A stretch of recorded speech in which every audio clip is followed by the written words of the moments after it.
But my dad is always saying, stay in school and get good grades.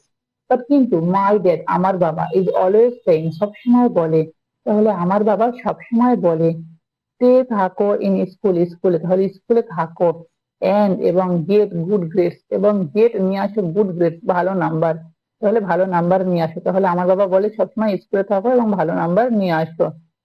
So you can find a safe secure job.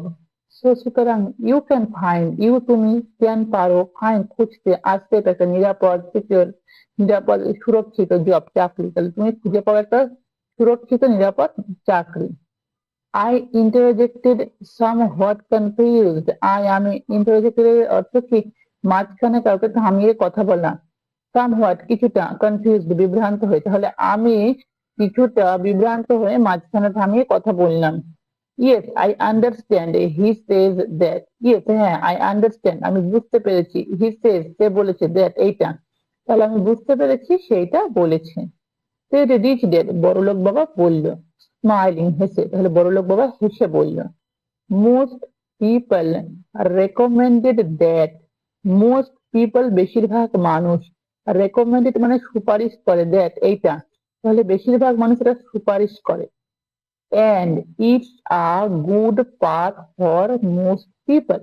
and এবং it's a এটা হয়, এটা একটা good path ভালো পথ, ভালো উপায়, ফর মোস্ট পিপল বেশিরভাগ মানুষের জন্য, তাহলে এটা একটা ভালো উপায় বেশিরভাগ মানুষের জন্য। বাট কিন্তু people make that recommendation primarily out of fear. But people কিন্তু মানুষরা মেক করে দ্যাট রেকমেন্ডেশন এই সুপারিশ প্রাইমারিলি অর্থ হচ্ছে মূলত বা প্রাথমিকভাবে আউট অফ ফিয়ার ভয়ের কারণে, তাহলে মানুষরা এই সুপারিশ করে মূলত ভয়ের কারণে। You mean my dad says that because he is afraid. You mean তুমি বলতে চাইছো মাই ড্যাড আমার বাবা সেজ বলে দ্যাট এটা বিকজ কারণ হি ইজ অ্যাফ্রেড সে ভীত। তুমি বলতে চাইছো বা আপনি বলতে চাইছেন এটা আমার, আপনি বলতে চাইছেন আমার বাবা বলে এটা কারণ সে ভীত। ইয়েস, হ্যাঁ, said rich dad, বড়লোক বাবা বলল। He is terrified that you won't মানে would not earn enough money and would not fit into society.